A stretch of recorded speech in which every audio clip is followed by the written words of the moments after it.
What is up, everybody?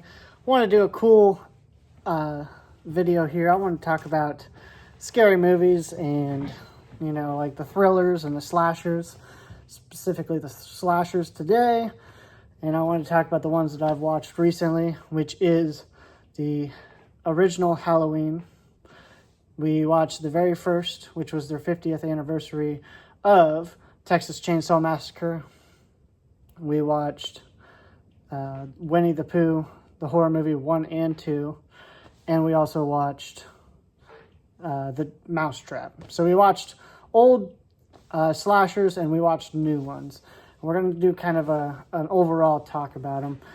I personally see everyone always seems to like review these as if they're like going for like the Oscars or any kind of Academy Award or anything like that. And it's like, I don't think they've ever been something that was going for that. They were going for something completely different, a different genre.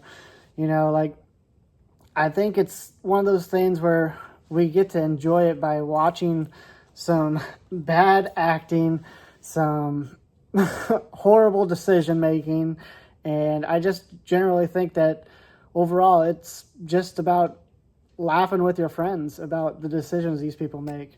And I think it's funny because a lot of people are taking these serious when they do reviews for them. But does that mean that they're good or bad to watch? It just depends on your point of view, of course.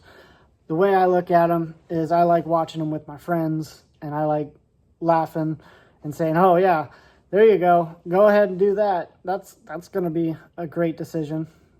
Or, why are you doing this? Where are you going? Or, run, why aren't you running? Stop just standing there, run. Those are some of the general reactions that we have.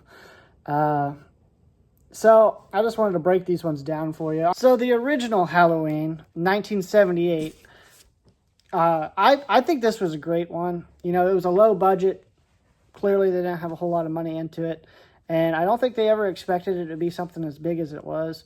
But personally, this is one of my favorite slashers, the Halloween series All, which I could do a whole video talking about that in the future, which I'm sure I will.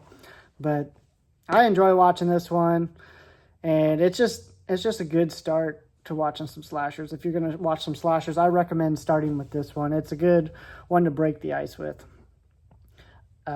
Michael Myers, iconic, of course.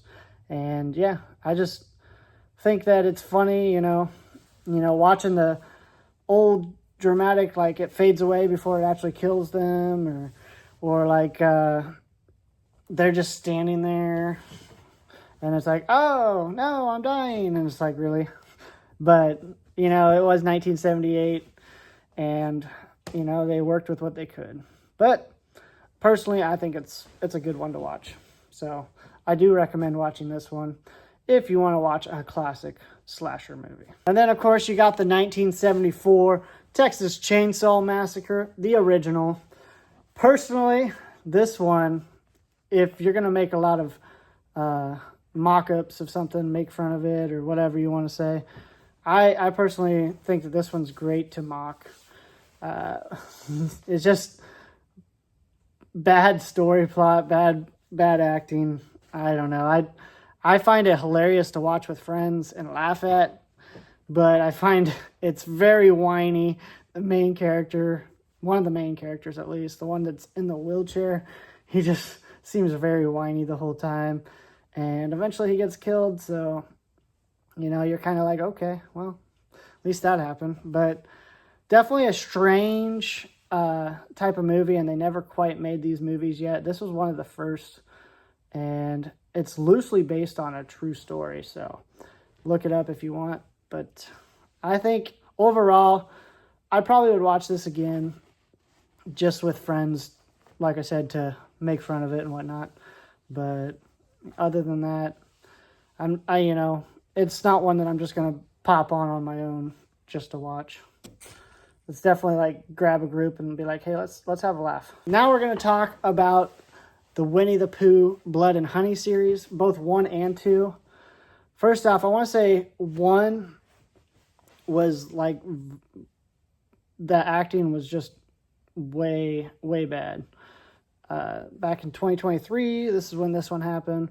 And yeah, I think it's watchable. It's definitely something, again, that I would just watch with my friends. Both of them. I just watch with my friends to laugh. I'd probably watch these, once a year maybe. And, yeah, get a good laugh with my friends and be like, hey, remember this? And, yeah, other than that, I just don't see it. There's a lot of just standing around while somebody's getting killed in both these movies and just being like, oh, no, my friend's getting killed. Why? No, why? And they're just standing there instead of running. And it's clearly their friend's dead, but they're just standing there. Then they wait for Pooh to look at them, and then they're like, oh, now we run. Or Piglet, or Tigger, or Owl. If you're looking in the second one, Tigger and Owl join. Piglet's in 1 and 2. I think they're fun to watch, especially if you grew up watching the Winnie the Pooh series. But, it's one of those things, again, you're not going into it expecting there to be good acting. You're going in there for a horror/comedy style. Because you're laughing at the bad acting. It's not really a comedy, but you're going to laugh at the bad acting. And you know what? I want to end this one talking about The Mousetrap. And it is the very last one I watched. Mousetrap had a unique thing. It was actually kind of bringing back Steamboat Willie, aka Mickey Mouse, and they wanted to do a horror type movie with it. This guy can teleport. Okay, he literally just disappears and then comes out of nowhere. I thought this movie was hilarious. Of course, again, bad acting. Came out 2024, just like Blood and Honey 2. And I could see them making more of these two. I could see them becoming more of an iconic slasher. I do want to get into other ones as well. But The Mousetrap is something that, again, you're not going in expecting there to be good acting. It's a B-rated movie, cheap acting, cheap set, But it's fun to mock. So all these movies, you can essentially say, are just fun to mock. And that's all they're really there for. And I just think that we shouldn't take them so seriously and just have fun enjoying the crazy world of slashers and having new classic slashers. Because even back then, those slashers weren't the best acting ever either. So why can't we just enjoy them for what they are? So, personally, this is my opinion. I will rewatch these, no problem, anytime I want. But personally, I just don't think people should take them so seriously and just enjoy them for what they are. They're current day slashers that people are just trying to make, several more of. And, like Michael Myers, Jason, Chucky, and Freddy Krueger, and Texas Chainsaw Massacre, they're all the same thing as these modern ones. It's just like they weren't the best acting either, but people getting killed, and how are we supposed to make a franchise series of something if we don't just enjoy what it is? It's a slasher movie, not the best acting, but it's funny to watch, and with your friends, it's fun to talk about. It's good conversational piece. It's a good time to bring friends together. In fact, tonight I'm going to go hang out with my friends and watch some of these movies tonight. Who knows, maybe we'll get some reactions to it and put it in this video. Just never know. But I did get what I wanted to get out through. Next up, slasher movies that I will be talking about in a next video. Look forward to The Mean One, which is going to be pictured right here. And I want to start watching Terrifier 1 through 3. So they'll all be right there as well. So that, if you guys enjoy this, feel free to like, subscribe, and comment down below what your favorite slashers are and which ones I should watch. But I wanted to get this out for you guys. I hope you guys enjoy. Much love and peace.